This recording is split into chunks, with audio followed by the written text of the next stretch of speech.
Hello दोस्तों, स्वागत है आप सभी लोगों का लेट्स पढ़ो में। मैं परवीन सिंह राव आप सभी लोगों के साथ में इस वीडियो में बात करने वाला हूँ रीट लेवल 2 के लिए साइंस के अंतर्गत आप लोगों के जो सिलेबस दे रखा है उसके अंतर्गत केमिस्ट्री में अम्ल, सार और लवण टॉपिक के अंतर्गत हम बात कर रहे थे और अम्लों के बारे में और सार के बारे में बात कर चुका हूँ। मैं अब बात करूँगा सार के उपयोग के बारे में, यानी कि सार जो होते हैं उनके उपयोग कहाँ कहाँ पर किए जाते हैं। उसमें सबसे पहला सार आता है आपका कैल्शियम हाइड्रोक्साइड। अब कैल्शियम हाइड्रोक्साइड का सबसे पहले हमें फॉर्मूला पता होना चाहिए, तो वो है CaOH होल ट्वाइस।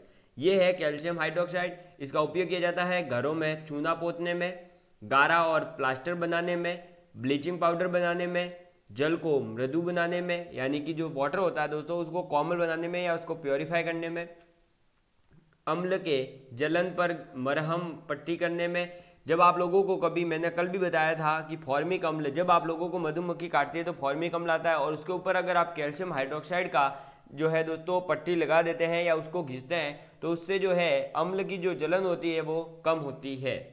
और चमड़ा के ऊपर का जो बाल होता है उसे साफ करने में, जो दोस्तों आप लोगों ने देखा होगा कि चमड़े से बोलते हैं ना लोग कि चमड़े की बनी हुई मुझे जूती पहननी है या मुझे चमड़े की बनी हुई मोजड़ी पहननी है, तो जो चमड़े की बनती है तो उसके ऊपर बाल वगैरह भी होंगे, उनको साफ वगैरह करने के लिए हम किसका यूज करते हैं, कैल्शियम हाइड्रोक्साइड का उपयोग करते हैं। और मिट्टी की अम्लता को दूर करने में भी हम कैल्शियम हाइड्रोक्साइड का ही उपयोग करते हैं।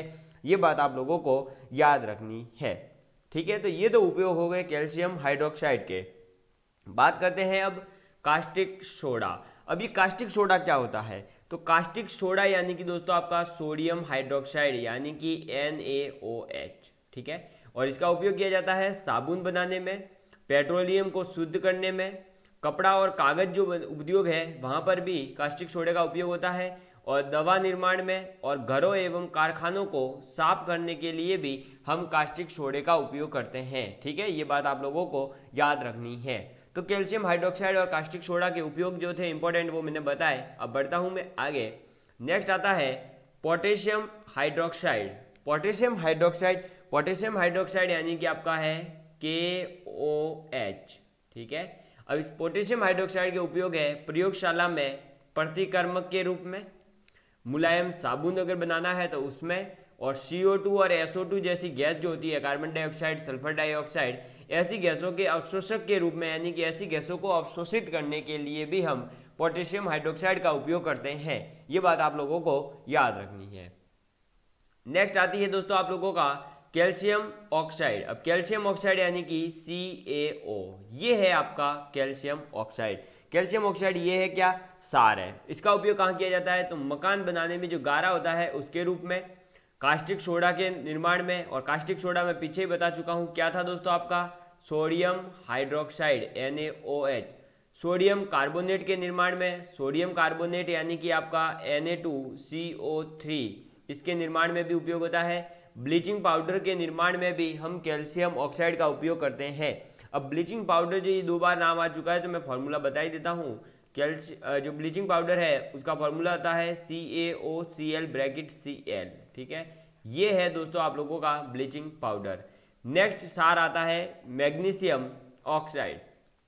कौन सा दोस्तों, मैग्नीशियम ऑक्साइड। अब मैग्नीशियम ऑक्साइड का फॉर्मूला क्या है, तो मैग्नीशियम ऑक्साइड यानी कि दोस्तों आप लोगों के MgO, और इसका उपयोग किया जाता है औषधि निर्माण में, रबड़ पूरक के रूप में, और बॉयलरों के प्रयोग में भी जो है हम मैग्नीशियम ऑक्साइड का उपयोग करते हैं। ये बात आप लोगों को याद रखनी है, ठीक है। चलिए बढ़ूँ मैं नेक्स्ट आगे बढ़ता हूँ, और नेक्स्ट आता है दोस्तों आप लोगों का मैग्नीशियम हाइड्रोक्साइड। क्या आता है, मैग्नीशियम हाइड्रोक्साइड। अब मैग्नीशियम हाइड्रोक्साइड क्या है, तो मैग्नीशियम हाइड्रोक्साइड है MgOH होल ट्वाइस। क्या है, MgOH होल ट्वाइस, ये है मैग्नीशियम हाइड्रोक्साइड। मैग्नीशियम हाइड्रोक्साइड का उपयोग किया जाता है दोस्तों पेट की अम्लता को दूर करने में, अम्ल विषाक्तीकरण के एंटीडोट के रूप में, और चीनी उद्योग में मोलासिस से चीनी तैयार करने में। तो मैग्नीशियम हाइड्रोक्साइड यानी MgOH होल ट्वाइस का उपयोग हम कहाँ करेंगे, पेट की अम्लता को दूर करने के लिए, यानी आपकी जो पेट में कभी कभी लोग बोलते हैं ना हमें मुझे एसिडिटी हो गई है, तो एसिडिटी को कम अगर हमें करना है तो हम मैग्नीशियम हाइड्रोक्साइड का उपयोग कर सकते हैं। और जो आपका अम्ल है, एसिड है, उसका जो दोस्तों पॉइजन्स हो जाता है अगर किसी को, तो उसके लिए एंटीडोट के रूप में यानी इसके प्रभाव को कम करने के लिए जो हम उपयोग करते हैं वह भी मैग्नीशियम हाइड्रोक्साइड का हम उपयोग कर सकते हैं। नेक्स्ट, चीनी उद्योग में जो मोलासिस होता है उससे चीनी बनाने के लिए भी हम मैग्नीशियम हाइड्रोक्साइड का उपयोग करते हैं। ठीक है, तो ये तो थे दोस्तों आप लोगों के अभी तक की बात कहां तक हो चुकी है हमारी, अम्ल और सार के डिटेल में हम बात कर चुके हैं। किस किस की, तो अम्ल व सार की। अम्ल और सार की जो भी डिटेल थी दोस्तों वह मैं पूरी कंप्लीट तरीके से आप लोगों को बता चुका हूं कि अम्ल होते क्या है, सार क्या होते हैं। अम्लों की अलग अलग डेफिनेशन वैज्ञानिकों के द्वारा जो दी गई है, जैसे कि आपके आर्नियस के द्वारा दी गई है, ब्रोंस्टिल-लोरी थ्योरी के द्वारा दी गई है और ल्यूइस के द्वारा जो इलेक्ट्रॉनिक सिद्धांत के अनुसार दी गई है वह, तो मैं इन सभी के बारे में बात कर चुका हूं। अम्लों के प्रकार, सार के प्रकार और जो सार के उपयोग है और अम्लों के उपयोग है उनके बारे में कंप्लीटली बात हो गई है। अब हम बात करेंगे दोस्तों लवणों के बारे में, जो कि आप लोगों ने पहले ही नाम सुन रखा होगा, बहुत बार मैंने आगे नाम लिया है कि लवण क्या होते हैं। तो आप टॉपिक डालिए दोस्तों अब लवण। क्या दोस्तों, लवण। बात करते हैं ये लवण होते क्या हैं सबसे पहले, और लवण को इंग्लिश में क्या कहते हैं। तो लवण यानी कि दोस्तों आप लोगों के है सॉल्ट। ठीक है, लवण को आप ऐसे याद रख सकते हो, सॉल्ट तो आपका इंग्लिश है, लवण यानी कि लूण यानी नमक से थोड़ा सा आप रिलेट कर सकते हो। ठीक है, बस ये बात याद रखिएगा। क्यों, क्योंकि जो दोस्तों आपका NaCl है, सोडियम क्लोराइड, उसे ही नमक कहते हैं और वह एक लवण के रूप में ही बनता है। वह जो है दोस्तों आपका लवण के रूप में प्राप्त होता है, इसीलिए वहीं से इसका नाम पड़ गया है लवण। ठीक है, तो अब बात करते हैं लवण के बारे में। लवण क्या होते हैं, तो लवण वे यौगिक है दोस्तों जो आप लोगों के अम्ल में जो आपका हाइड्रोजन होता है, जो विस्थापनशील होता है, उस हाइड्रोजन परमाणु को किसी धातु या धातु के समान जो भी आचरण करने वाला वहां पर उपस्थित है यौगिक, वह उसे पूर्ण रूप से चाहे हटा दे या उसे आधा हटा दे, तो यानी पूर्ण या आंशिक रूप से विस्थापित करता हो। जो पूर्ण या आंशिक रूप से विस्थापित करने के बाद जो प्रोडक्ट आपके सामने आता है उसे ही हम लवण कहते हैं। तो मैं आपको इसे एग्जाम्पल के माध्यम से बताता हूं कि ये होता क्या है। तो आप एग्जाम्पल लिखिए, देखिए H2SO4 है और इसकी रिएक्शन मैं आप लोगों के करवा रहा हूं जिंक से। किससे करवा रहा हूं, जिंक से। इससे जो प्रोडक्ट बनेगा वो क्या बनेगा दोस्तों आपका, वो बन जाएगा ZnSO4 प्लस, अब बचा क्या है H2, तो H2 जो है ये गैस के रूप में प्राप्त होगा, तो ये क्या होगा, उड़ जाएगा। ठीक है, तो ये हो गई गैस। ये क्या है दोस्तों हमारा जिंक सल्फेट। क्या है, जिंक सल्फेट। और ये क्या है, तो ये है हमारा जिंक। और ये क्या है, तो ये है आपका हाइड्रोजन सल्फ या सल्फ्यूरिक अम्ल भी आप कह सकते हैं। तो आप सल्फ्यूरिक अम्ल ही कहिए अभी। ठीक है, सल्फ्यूरिक अम्ल, बात समझ में आ गई। तो जब आप सल्फ्यूरिक अम्ल यानी H2SO4 की रिएक्शन जिंक के साथ करवाते हैं तो हमें प्राप्त होता है जिंक सल्फेट यानी ZnSO4 और H2 गैस। इसी प्रकार से अगर मैं दोस्तों आप लोगों के हाइड्रोजन क्लोराइड की रिएक्शन किससे करवा दूं, अमोनियम हाइड्रोक्साइड से NH4OH से, तो क्या प्रोडक्ट प्राप्त होगा, तो हमें प्राप्त होगा अमोनियम क्लोराइड प्लस H2O। अब H2O क्या होगा, ये जल के रूप में प्राप्त होगा और जो ये आपका अमोनियम क्लोराइड बना ये आपका लवण के रूप में प्राप्त होगा। यहाँ पर ये है आपका सॉल्ट यानी कि लवण ये है, और ये अमोनियम हाइड्रोक्साइड की रिएक्शन HCl से करने पर हमें अमोनियम क्लोराइड मिला। इसी प्रकार से एक और एग्जाम्पल लेते हैं। तो आपके जब हाइड्रोजन क्लोराइड की रिएक्शन सोडियम हाइड्रोक्साइड से होती है, मैं ये 3 एग्जाम्पल इसलिए ले रहा हूँ क्योंकि देखो आगे समझाता हूँ अभी। तो यहाँ बनेगा NaCl प्लस यहाँ क्या बनेगा H2 गैस। ठीक है, यहाँ तक की बात आपके समझ में आ गई।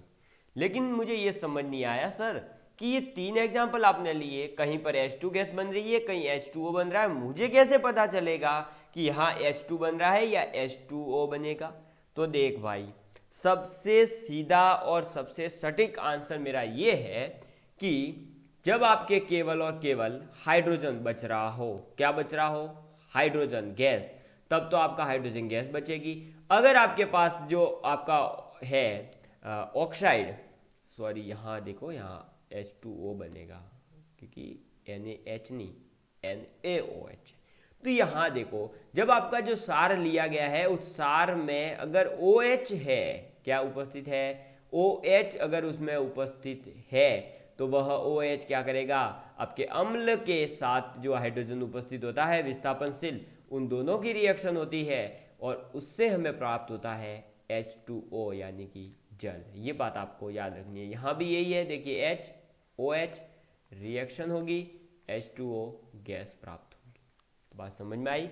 तो क्या होगा, जब आपके पास अगर आपका जो सार है या सार या धातु के रूप में कोई अन्य यौगिक उपस्थित है, उसमें OH उपस्थित है, तब तो वाटर बनेगा। अगर OH नहीं हो तो आपका सिर्फ और सिर्फ हाइड्रोजन गैस बनेगी।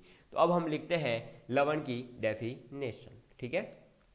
तो लवण की डेफिनेशन आप लिखिए, वे यौगिक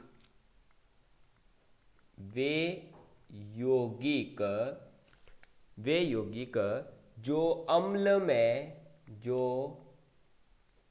अम्ल यानी एसिड में विद्यमान यानी उपस्थित या प्रेजेंट विद्यमान विस्थापनशील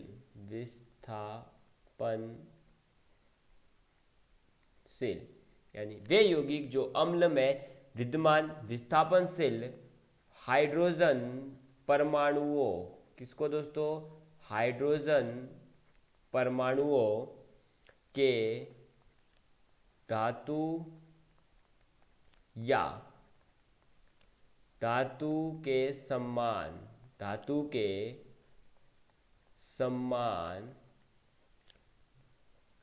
आचरण करने वाले मूलक, हाइड्रोजन परमाणु के धातु के समान जो आचरण करने वाले हाइड्रोजन को विस्थापन करेंगे, वे क्या हो सकते हैं, धातु हो सकते हैं या धातु के समान आचरण करने वाले हो सकते हैं, यानी कि सार कोई भी हो सकता है ना भाई। तो आचरण करने वाले मूलक द्वारा पूर्ण या आंशिक, पूर्ण यानी कि पूरा या तो उसको विस्थापित कर दिया जाए, या जैसे देखो H2SO4 था, अब ये हो सकता है एक ही H लिया जाए, दोनों H लिए ही नहीं जाए, तो आंशिक रूप से विस्थापित होने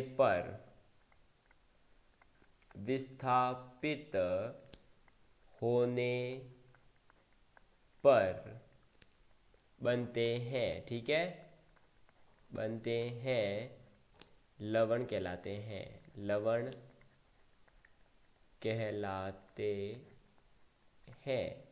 ये बात आपको याद रखनी है। तो लवण क्या होते हैं, वे यौगिक जो अम्ल में विद्यमान विस्थापनशील जो हाइड्रोजन है, उस हाइड्रोजन परमाणुओं के धातु के समान आचरण करने वाले मूलक द्वारा जब पूर्ण या आंशिक रूप से उसे विस्थापित किया जाता है, और उससे विस्थापित होने के बाद बनने वाले पदार्थ को ही हम क्या कहते हैं दोस्तों, आपके लवण कहते हैं। क्या कहते हैं, लवण कहते हैं। और एग्जाम्पल मैं आप लोगों को पीछे ही बता चुका हूँ कि ये जो आपके देखिए जितने भी एग्जाम्पल है, ये देखो जैसे कि NaCl ये भी लवण है, NH4Cl ये भी लवण है, ZnSO4 ये भी लवण है, ठीक है। ये बात आपको याद रखनी है, ठीक है। चलिए बढ़ू आगे, ठीक है। देखिए नेक्स्ट आती है दोस्तों अब लवण के प्रकार। किसके प्रकार, तो लवण के प्रकार, ठीक है। मतलब लवण जो है वे कितने प्रकार के होते हैं। तो लवणों के प्रकार में अगर सबसे पहले बात की जाए तो एक आता है दोस्तों आप लोगों के सामान्य लवण। अब ये क्या क्या होते हैं इनके बारे में भी मैं बात करूंगा, क्योंकि यहाँ से क्वेश्चन पूछा जाता है कई बार, ठीक है। तो एक है सामान्य लवण, फिर सेकंड आता है आपका अम्लीय लवण, और तीसरा आपका आता है भास्मिक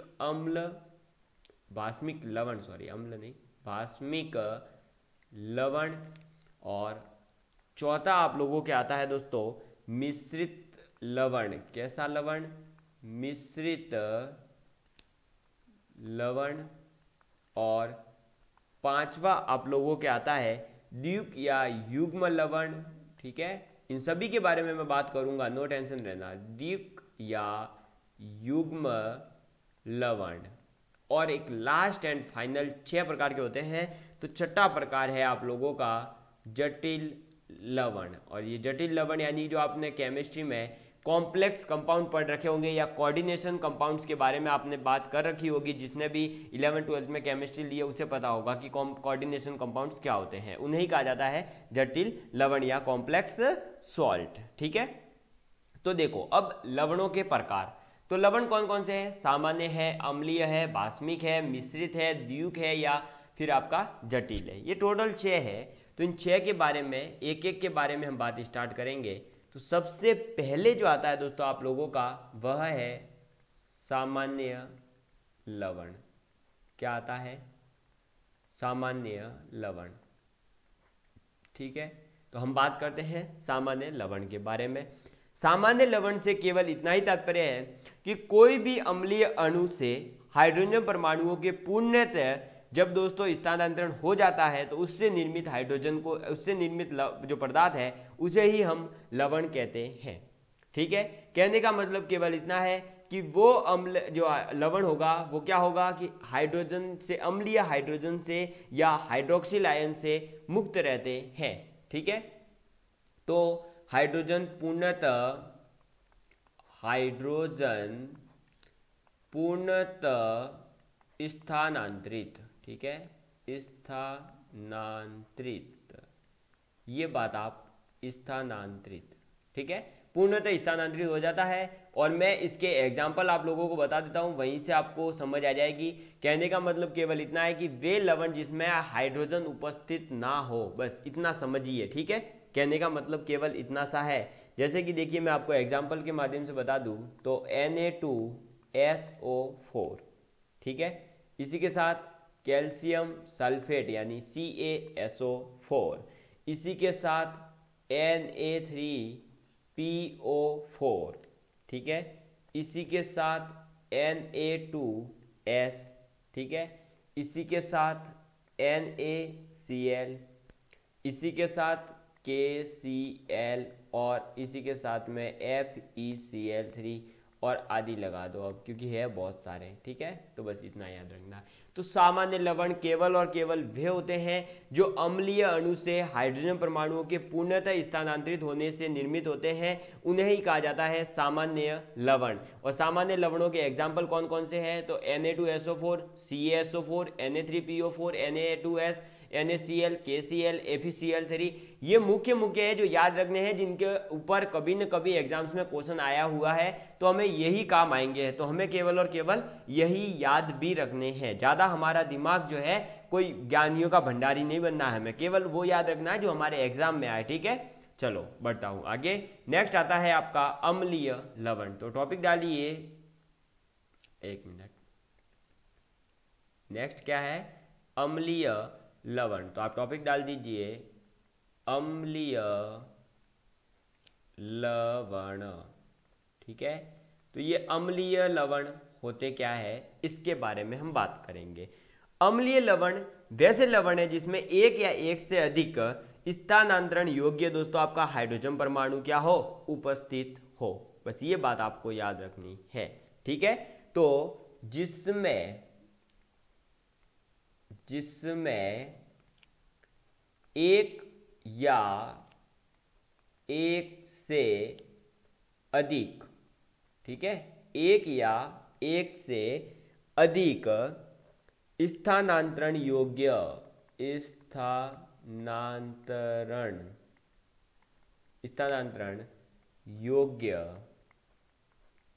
हाइड्रोजन परमाणु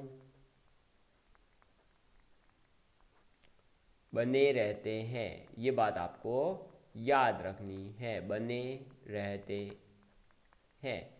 ठीक है, इसके एग्जाम्पल बताऊं तो डायरेक्ट देखिए, इसके एग्जाम्पल्स आप लोगों के सामने सबसे पहले आता है सोडियम बाई कार्बोनेट यानी कि NaHCO3।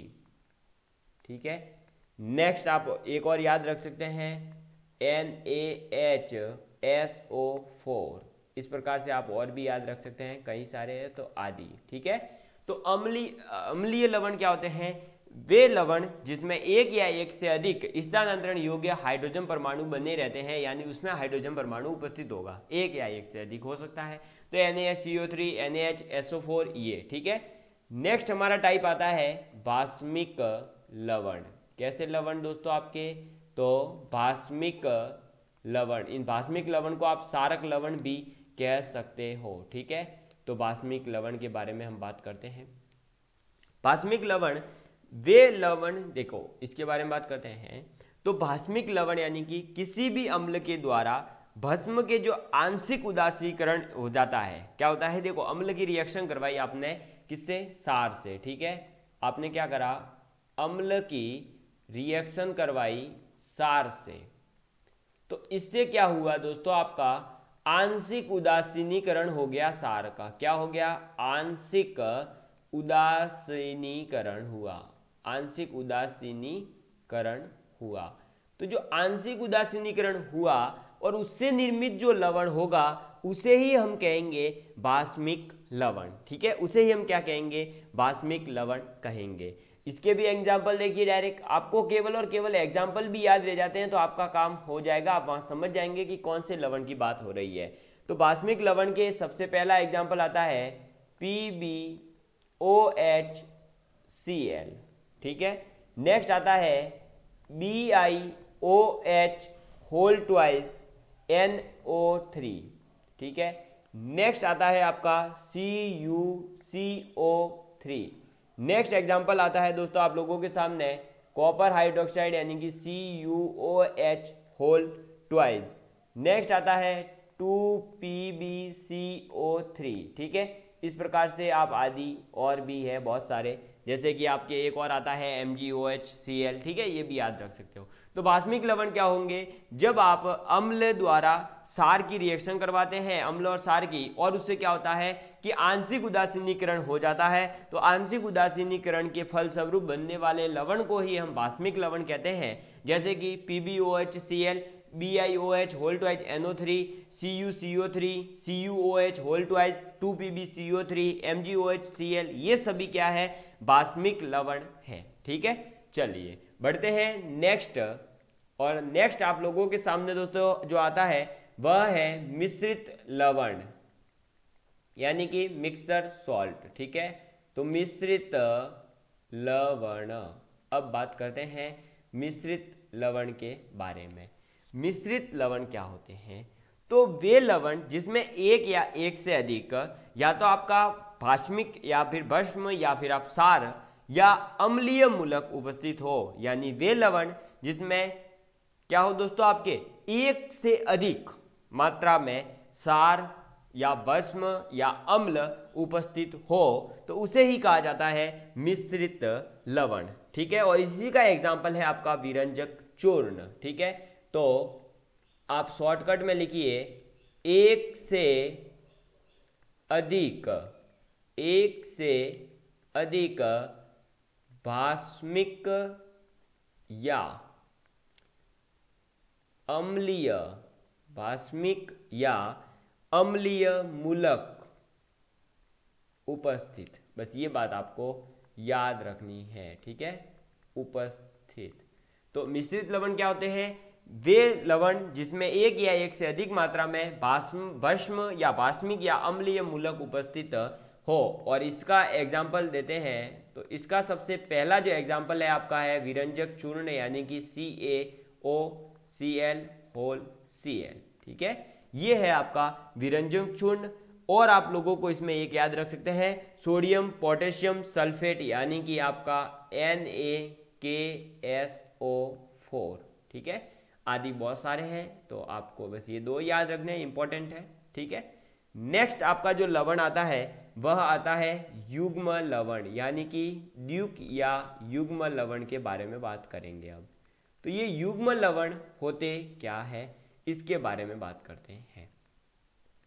तो युग्म लवण दोस्तों दो सामान्य लवणों से निर्मित लवण को ही हम युग्म लवण कह देते हैं। यानी कि आपका जैसे कि देखिए मैंने ऊपर अभी मिश्रित लवण समझाया था भाई, हमने क्या करा फिर कि सोडियम पोटेशियम सल्फेट यानी NaKSO4 और CaOCl Cl2 को जोड़ दिया। तो ये दोनों लवण है, क्या है, एक मिश्रित लवण है और दूसरा भी मिश्रित लवण है। या इसी प्रकार से मतलब क्या है कि आपके सामान्य लवण ले लीजिए कोई, ठीक है, मिश्रित तो फिर ज़्यादा बड़ा बन जाएगा।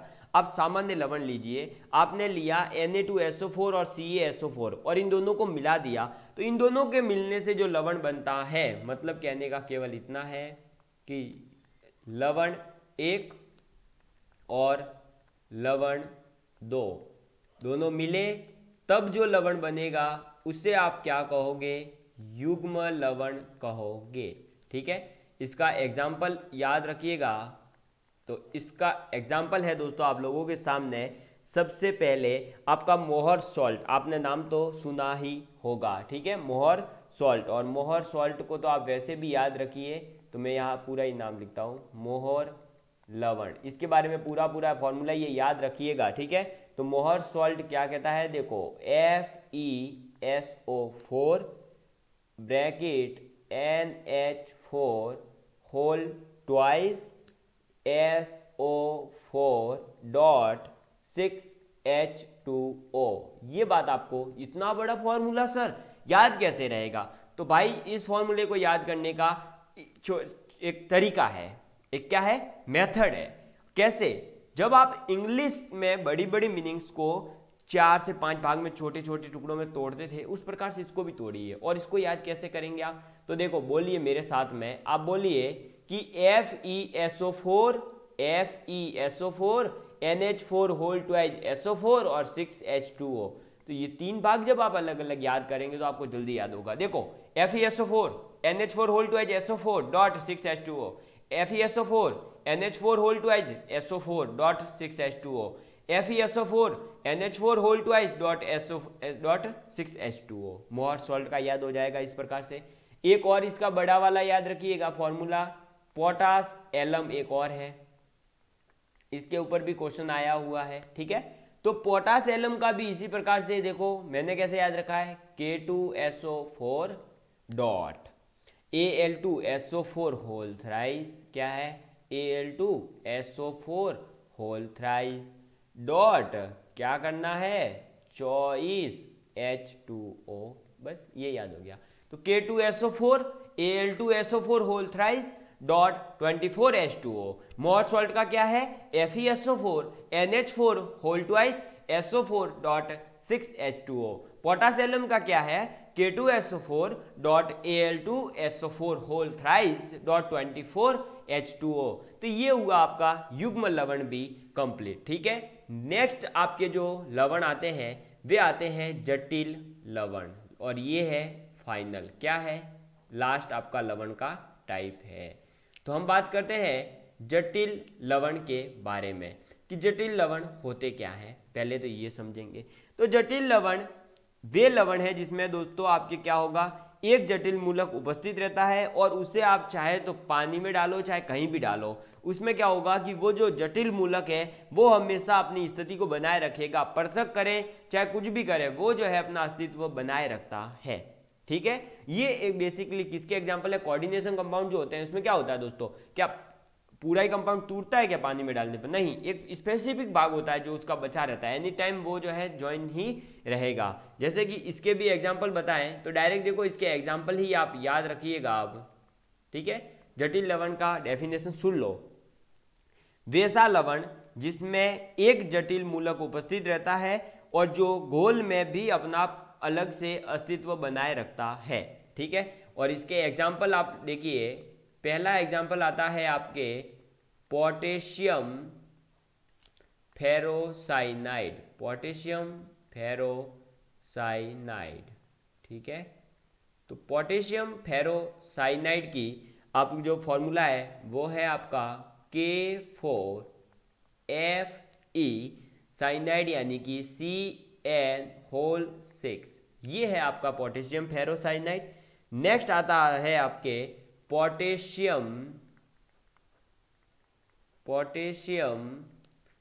मर्क्यूरिक, ठीक है। क्या है दोस्तों आपका, मर्क्यूरिक, पोटेशियम मर्क्यूरिक आयोडाइड, ठीक है। तो पोटेशियम मर्क्यूरिक आयोडाइड का फॉर्मूला क्या कहता है, तो वह कहता है K2 ब्रैकेट HgI4 ब्रैकेट बंद। ठीक है, फिर नेक्स्ट आपका एक और याद रख सकते हैं आप, डाई एमिनो सिल्वर क्लोराइड, और उसका डायरेक्ट मैं फॉर्मूला लिखवा रहा हूँ, Ag bracket NH3 whole twice bracket बंद, और आपके बाहर आ जाएगा Cl।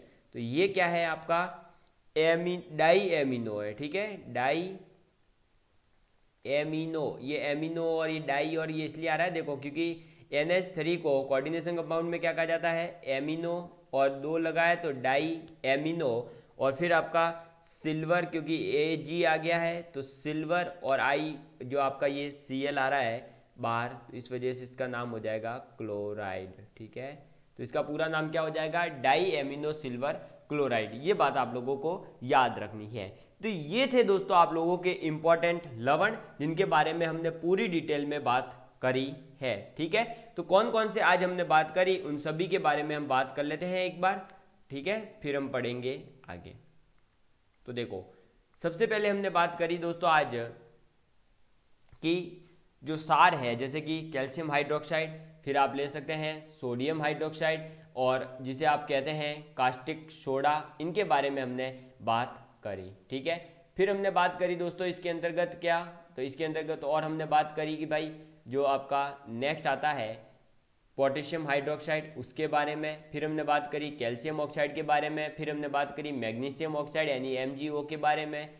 फिर मैग्नीशियम हाइड्रोक्साइड के उपयोग के बारे में। फिर हमने समझा कि लवण होते क्या हैं। तो लवण वे होते हैं जब अम्ल और क्षार की अभिक्रिया होती है तो एक जो पदार्थ बनता है जल के साथ में, उसे ही कहा जाता है लवण। और उसके एग्जांपल्स मैंने आपको H2SO4 प्लस Zn की रिएक्शन करवाई, HCl और NH4OH की करवाई, HCl और NaOH की रिएक्शन करवाई।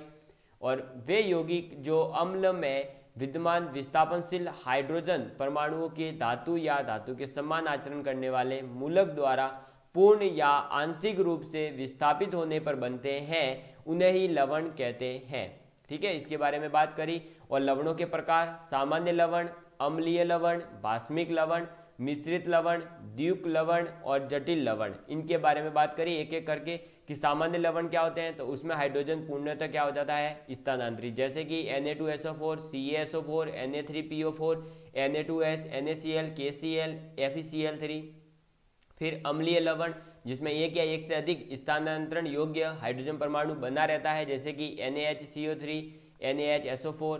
फिर बाष्मिक लवण, जिसमें क्या होता है, अम्ल प्लस क्षार की जब रिएक्शन होती है तो आंशिक उदासीनीकरण के द्वारा जो एक लवण बनता है उसे कहा जाता है बाष्मिक लवण, जैसे कि PbOHCl, BiOH whole twice NO3, CuCO3, CuOH whole twice और 2PbCO3। नेक्स्ट है मिश्रित लवण, एक या एक से अधिक बाष्मिक या अम्लीय मूलक उपस्थित होते हैं, जैसे कि CaOCl, Cl, NaKOSO4। फिर युग्म लवण, तो लवण एक कोई भी ले लीजिए और दूसरा लवण, दोनों सामान्य लवणों की जब रिएक्शन होगी तो बनने वाले लवण को युग्म लवण कहा जाता है, जैसे कि मोहर लवण और पोटास एलम के बारे में बात करी। फिर हमने बात करी कि जटिल लवण क्या होते हैं उसके बारे में। तो जटिल लवण वे लवण जिसमें क्या होगा दोस्तों कि उन्हें जब पानी में घोला जाएगा तब भी उनका एक स्पेसिफिक भाग होगा जो कि क्या होगा दोस्तों, हमेशा ही पृथक रूप से अस्तित्व बनाए रखेगा। जैसे कि हमने पोटेशियम फेरोसाइनाइड को अगर पानी में डाला तो ये टूट करके देगा दोस्तों हमें K4K+ और FeCN6 ठीक है। तो क्या होगा, ये जो भाग है अंदर वाला FeCN6 ये नहीं टूटेगा, ये एज इट इज बना रहेगा। जैसे कि यहाँ AgI4 बना रहेगा, यहाँ पर Ag bracket NH whole twice बना रहेगा, इस प्रकार से। ठीक है, तो आज दोस्तों हमने बात करी है भस्मों के उपयोग के बारे में, फिर लवण के बारे में और लवण के प्रकारों के बारे में। कल लास्ट वीडियो में हम बात करेंगे लवण के उपयोग के बारे में, उसके बाद में ये आपका अम्ल, क्षार और लवण टॉपिक कंप्लीट होगा। फिर हम बढ़ेंगे नेक्स्ट टॉपिक की ओर। आपके मैथ के अंदर भी जो दोस्तों स्टूडेंट जुड़े हुए हैं, मैं उनसे रिक्वेस्ट करूंगा कि मैथ्स की वीडियोज अगर आप देखते हैं तो मैथ्स का सिलेबस आप फर्स्ट वीडियो से देखिए, क्योंकि मैथ्स का सिलेबस अब लगभग पूरा होने आया है। मैंने मैथ्स की टोटल अभी तक 63 क्लासेस अपलोड कर दी है। कितनी? 63 क्लासेस अपलोड कर दी है, और 1 बाय 1 क्वेश्चंस, थ्योरी और टॉपिक 1 बाय 1 चल रही है और पूरी होते हुए आ रही है। बहुत जल्द आपकी मैथ कंप्लीट हो जाएगी, फिर मैं शिक्षण विद्या करवा दूंगा, उसके बाद में टेस्ट सीरीज स्टार्ट होगी। ठीक है, थैंक यू।